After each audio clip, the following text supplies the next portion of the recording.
There we go. I think we're live. Mm-hmm. I'll drop a comment, guys. Okay. All right. Make sure it's working. See if anyone joins in right away. Yep, I see you. Can you introduce yourself, please? Hello, I'm John with ATS, Anderson Trucking Service. I'm Jason with Anderson Trucking Service as well. I am one of the recruiters here at ATS. So if you're looking for a new truck driving job or anything, I'm one of the people that you would talk to here. Jason? I manage the shop here in St. Cloud.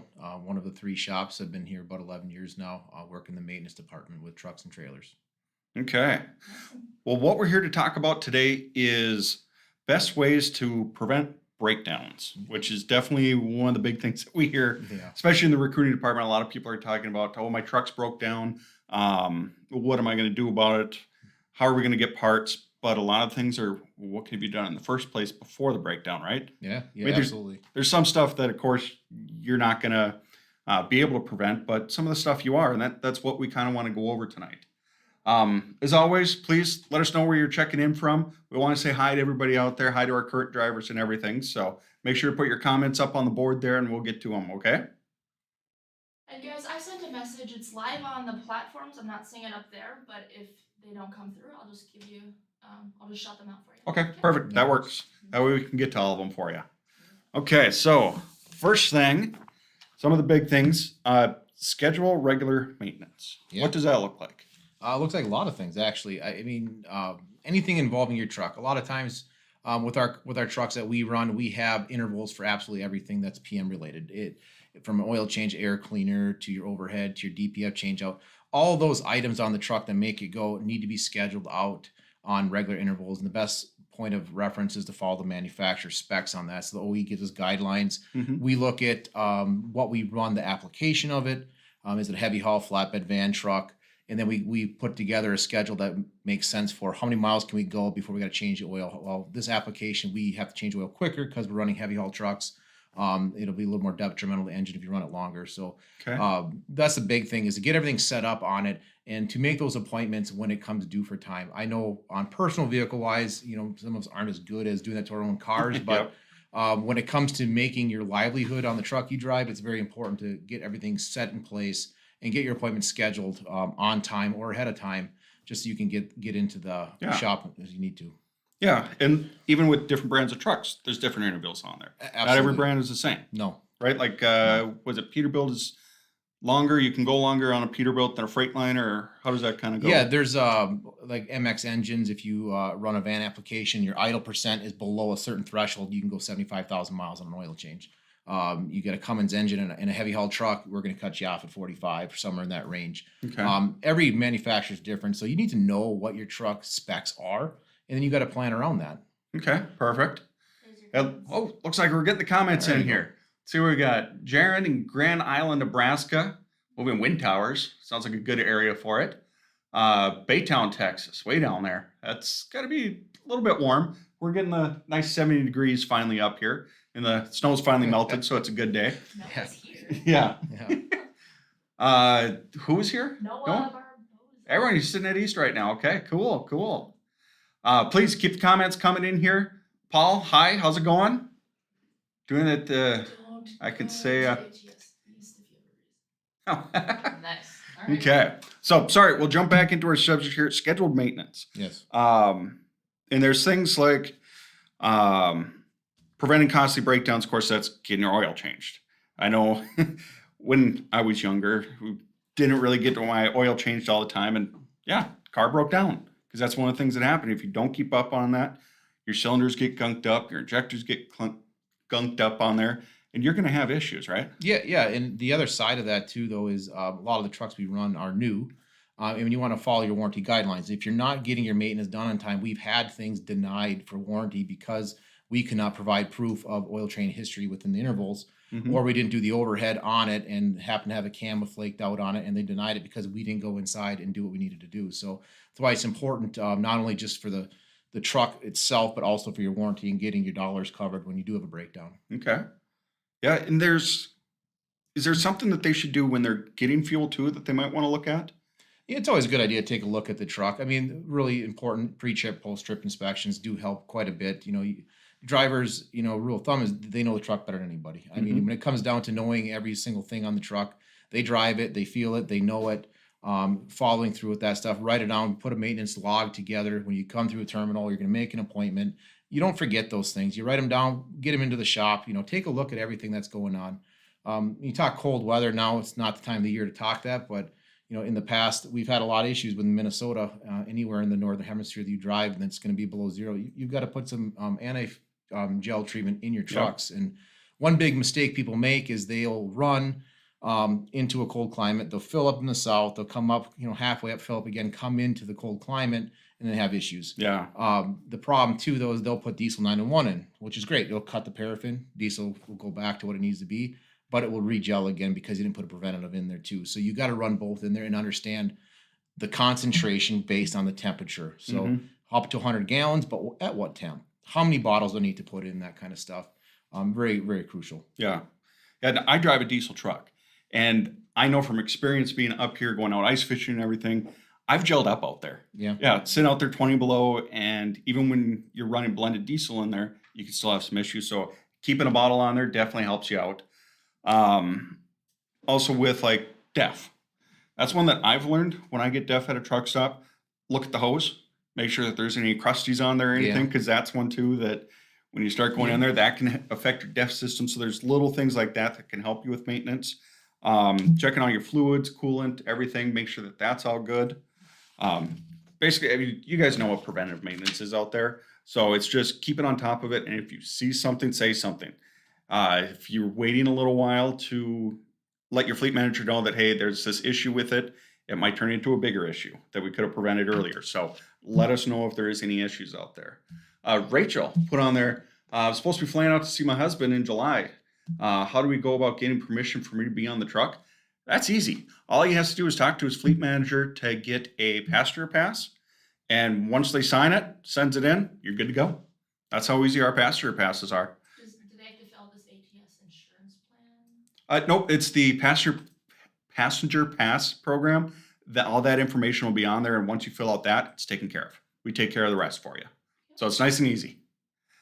Okay, Noah, you've got a question. Just real quick, when you finish your lease, do you get your maintenance account funds or just your reserve? I'm not in the CS program. From what I understand is that whatever's remaining after the prep is done, you'll get a check cut plus I think a sign-on bonus. So, but I don't have a lot of experience in that. Yeah, how it kind of works, again, I'm not 100% on it because it's CS that you really want to talk to, but if there is money left in it, like you said, you do get that money back. Of course, they have to do the final inspection of the truck, make sure everything's good on it. And then from your completion bonus, if you're completing a lease, you get that. If you're not completing a lease and you're just, for some reason, turning in your truck, they work with you on that for anything that's on there. Yeah. Next thing on here for preventative maintenance, pre-trips.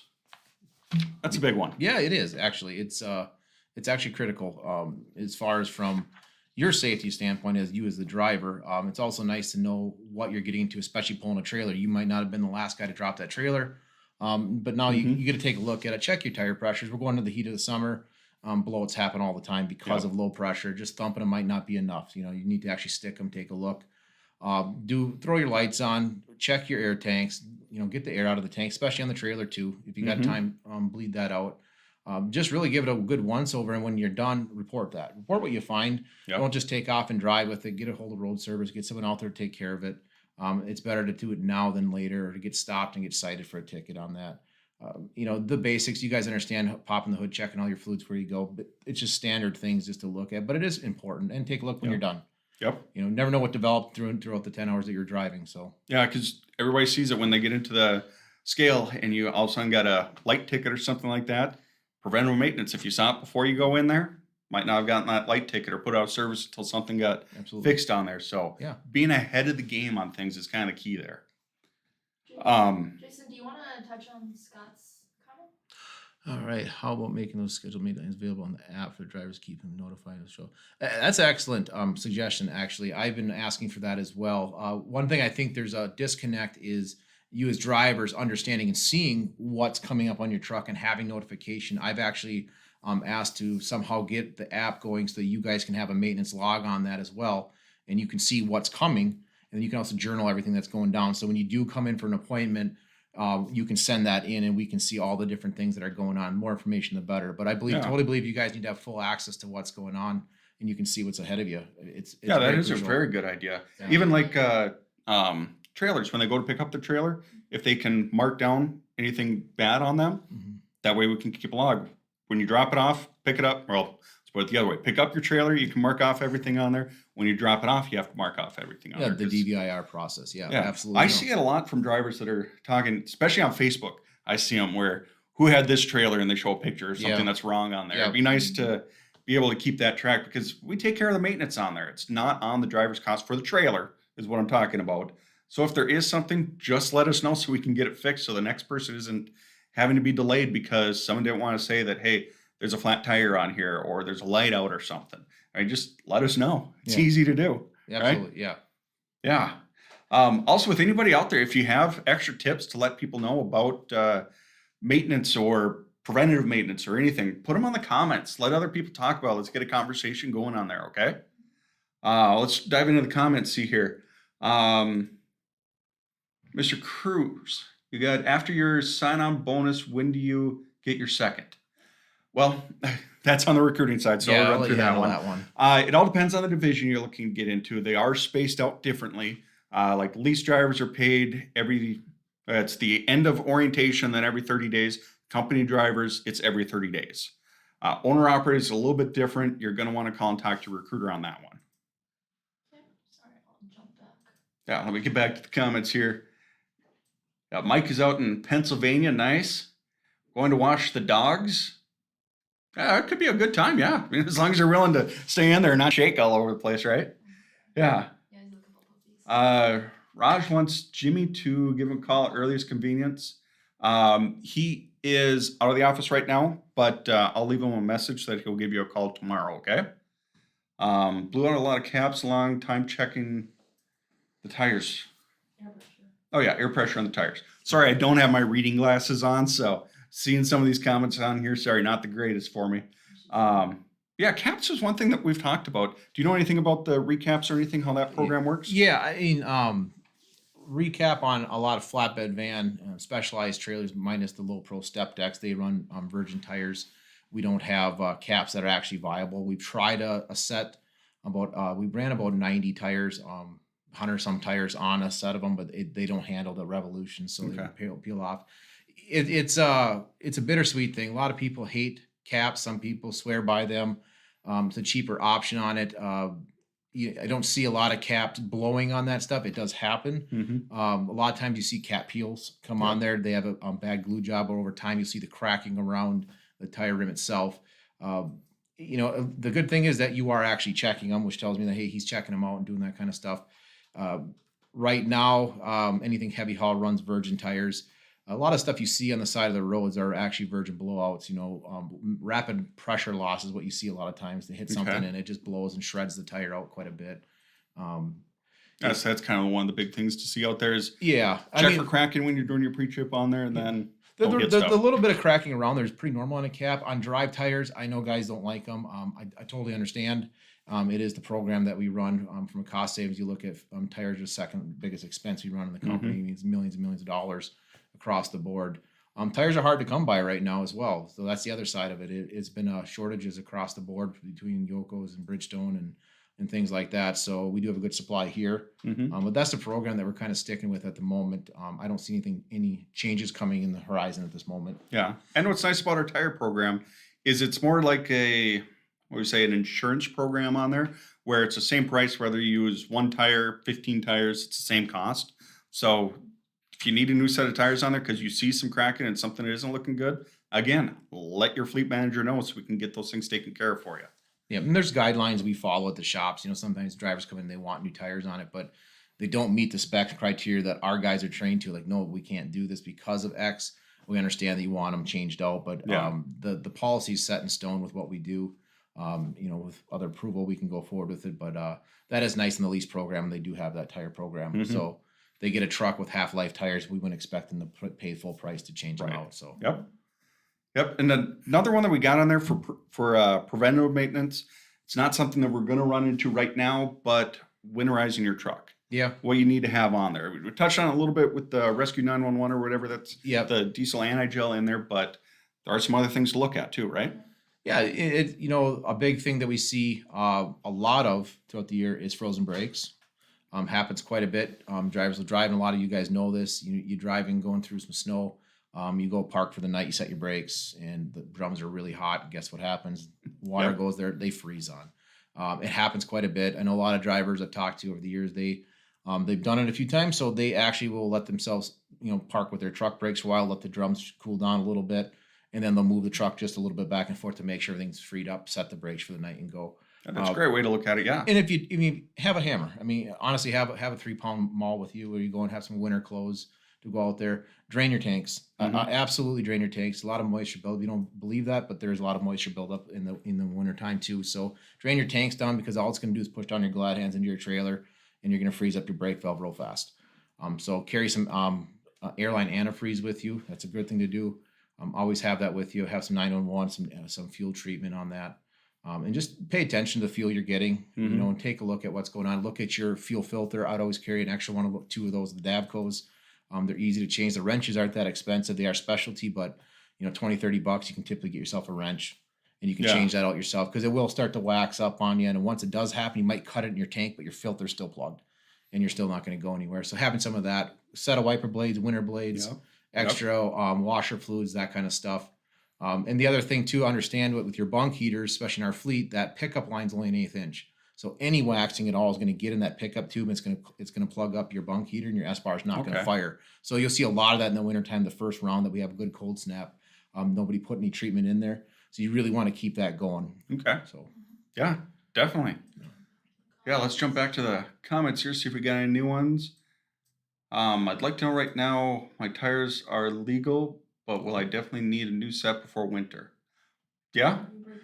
Yeah, we are running into some of that stuff now, that some of the older tires might have some little bit older trucks for us, not for some companies out there, but like the 3, 4, 5-year-old trucks, they might have some older tires on there that they got to get switched out. I know they do them a lot sooner than just 4 or 5 years, but let your fleet manager know so that we can keep an eye on those things. That's why we're talking about this. We want you guys to know ATS is here to help our drivers. We don't want you on the side of the road, because that's time wasted for both of us.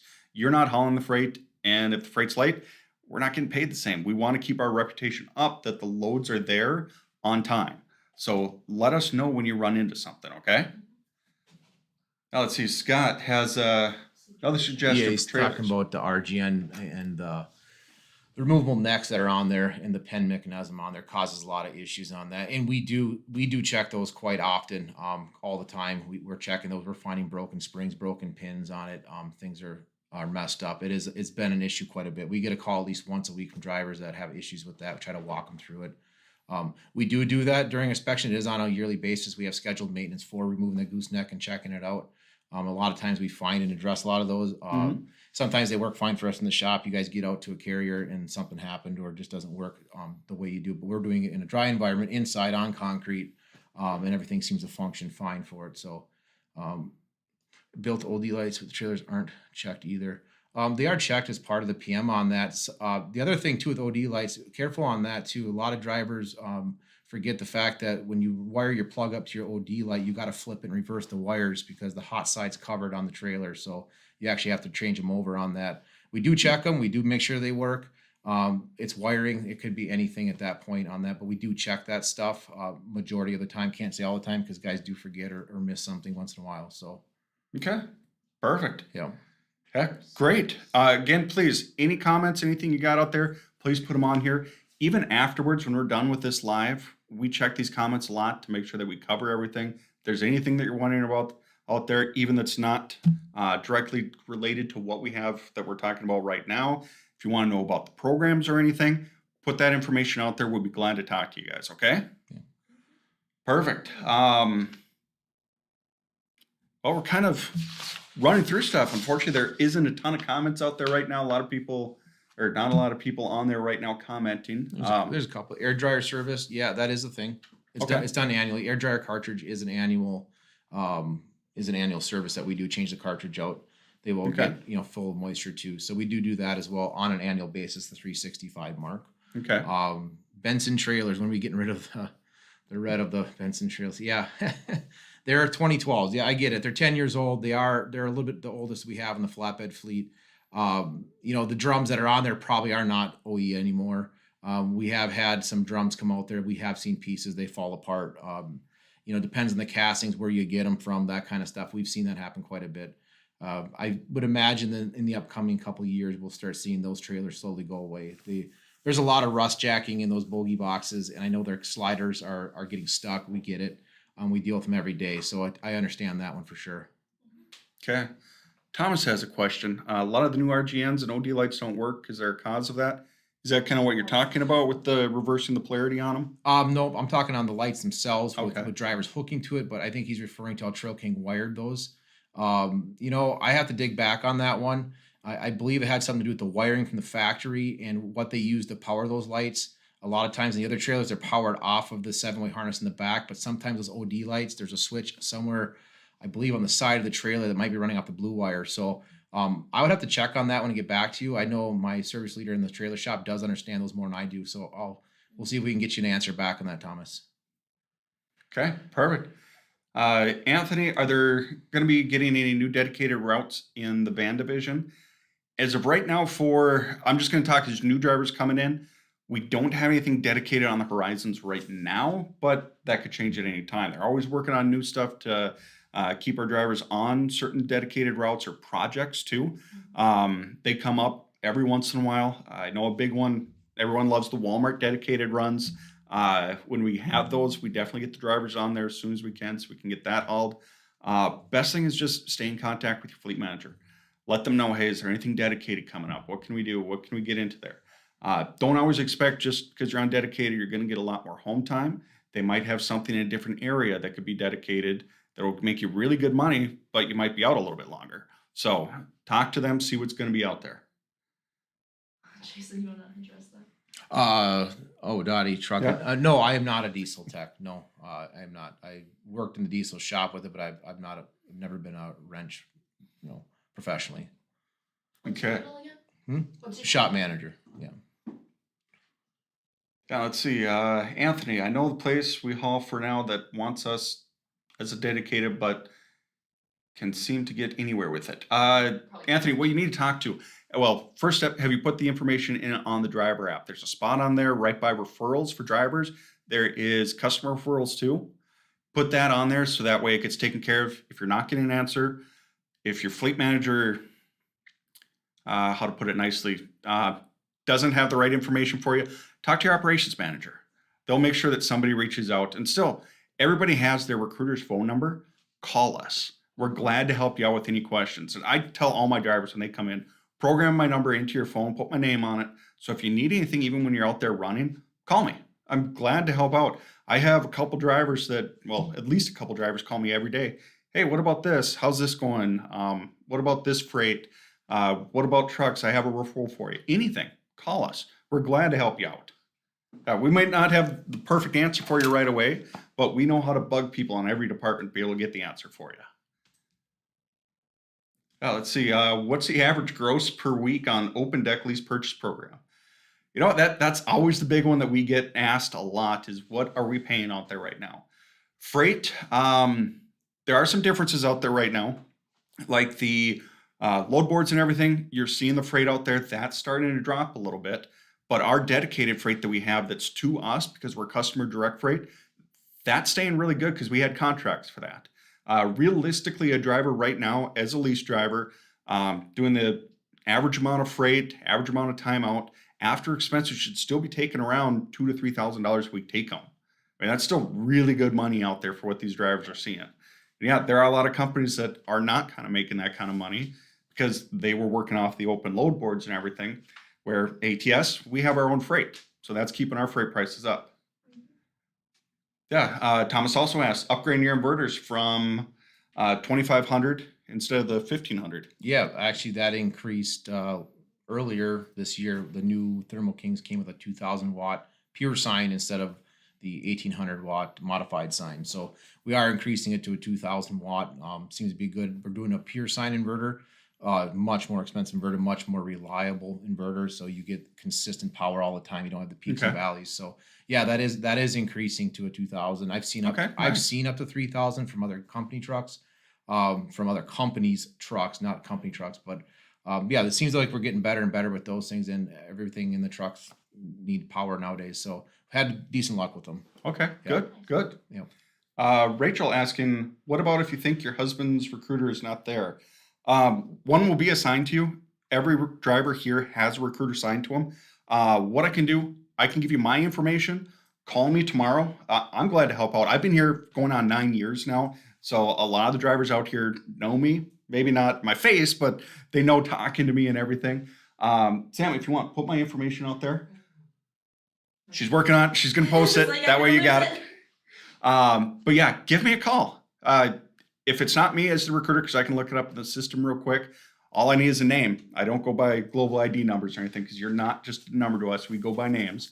Call me. I'll be glad to find out who your recruiter is. And if it's me, I'll make sure to help you out, okay? Phone number? My number, 320-258-2817.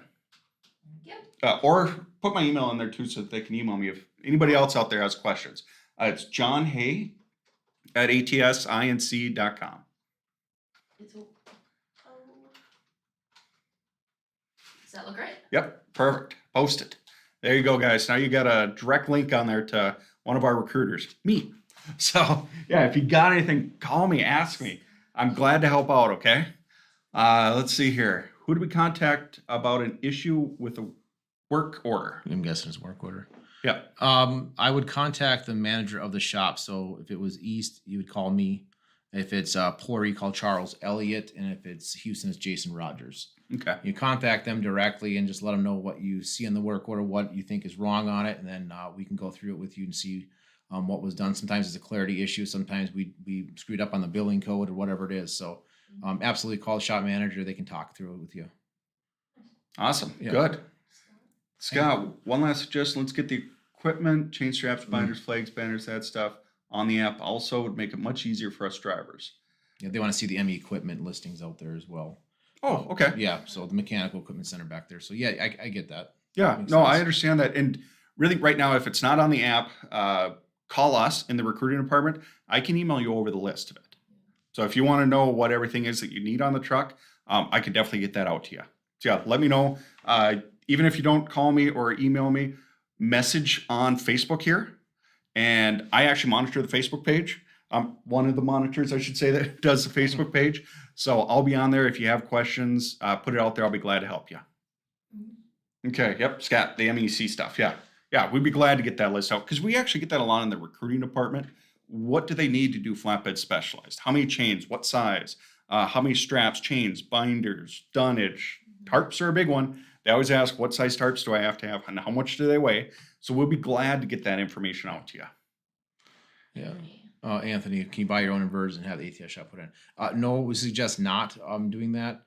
Reason why too is sometimes the inverters themselves will pull more power, and we like to use the same wire, the same OT wire size. We like to have everything consistent with what it is, the hookups to be the same.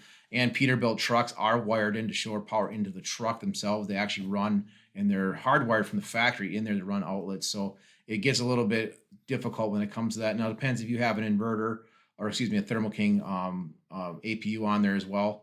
We can work with you on that. If you do have a 1500 watt and it's just not keeping up, a lot of times you just go to your fleet manager and they will ask their ops manager, hey, can we get a bigger inverter for that? We have no issues changing them out. You know, it's a horse apiece to us. It doesn't matter. We're not operating the truck. We're just here to provide the service for it. So prefer you not buy your own, just to keep things consistent in case something does happen. I've seen drivers do that. I've seen drivers have 2 and 3 inverters in their trucks. Yeah. Wires running out of the battery box into the bunk to do all that stuff. So, and you got to be careful. You can't just plug things in these trucks because there are outlets in trucks. Some of them don't work. They're not wired from factory. And some people will plug from their inverter into the outlet and it's going to pop the inverter because it's actually going back to itself because how it's wired. So stay tuned for the next round of purchases as we go forward.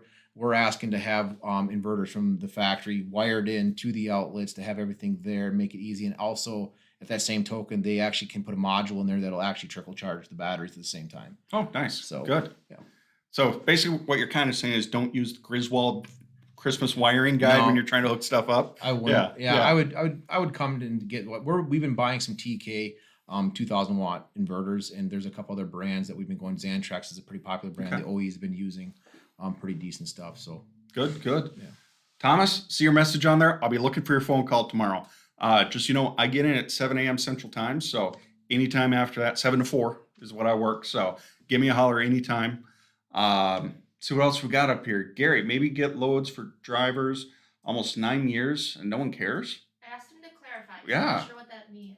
Clarifying that, because when I 9 talk to a years lot of not drivers loads. out there, they're getting tons of freight.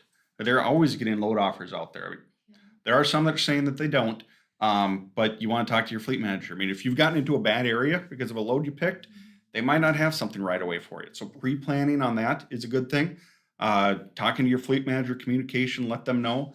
Not every load's going to be great. Sometimes you might have to take a load just to get out of a bad area to get into a good area. That's why we go off of averages for amount of money and everything, because not everything's going to be set in stone that you're always going to be making $3, $4, $5 a mile. Sometimes you got to take $1 a mile to get up to a $6 a mile. So when you look at the averages, that's where we want to make sure that we're being successful for you.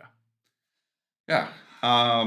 Thomas, why can't ATS buy legit 8-foot drops instead of 6-foot drops? Turn them sideways takes away a lot of the D-ring use. Guess I don't know on that one. I don't know. I thought they were all 8-foot drops that we have. 48 by 8 by 8, I thought. Is They're what they 53 3 tarps foot. to cover that. 53-foot trailer. Okay. So on the deck. Okay, you're talking about the main deck over the top then. Yep. That is a question beyond me at this point. Other people spec the trucks. We just fix them the trailers. So I have no idea. I couldn't answer that one. Yeah. Yeah. Well, Thomas, when you call me tomorrow, we will get you an answer on that, okay? Could reach out to Steve. Yeah, or Steve Pasick can help you on that too. Yeah, Yeah. Steve is the procurement guy. Yep. So Yeah, just giving them the contact. You can call me. I can get you over to Steve. Gary, I've been talking, just tired of asking, have left messages for the last 2 days. Maybe he needs to give you a call. Yeah, Gary, give me a call. Let's get this taken care of for you. I don't like hearing that you've been waiting 2 days to get something, especially an answer on anything. My number is on there. Keep it. I'm in the office 7 to 4 tomorrow. Call me directly. We'll get this figured out for you, okay? Perfect. All right, what's our call to action? Okay. That's kind of our time. We're at the 30-minute mark right now. I want to thank everybody, first of all, for joining us on ATS Live. It's been a long day. It really has been. Getting in at 7 a.m. is a little early for me. But yeah, I want to thank everybody for being out here. Please check out our ATS Learning Center. And that has all these links like what we just went over. There's a ton of really good topics on there that a lot of people have been working really hard on to make sure we have the information right for you out there. So if it's something that you might have a question on, go in there and search it. We're probably going to have something that will be an answer for you. Even if you're not an ATS driver, this, what's it called again? Learning Center. Learning Center. Wow. Yes. I need to go home, take a Yeah. nap or something. Yeah. Jeez. The Cut Learning you Center, off. even for drivers that aren't on with ATS, go check it out. There's different logs on there about like 5 things to consider when looking for a new truck driving job. 94 questions to ask your recruiter. A lot of great information that you might not even be thinking about that's going to help you find that right company for you. And if you're ready to apply with ATS, check us out, drive4ats.com. Fill out the quick app or the full application, and a recruiter will get back to you. It's normally that next business day. If it's at night, if it's during the day, we will call you that day, okay? Perfect. This went great. Yeah. Yeah, if you guys need anything, reach out to us. Have a good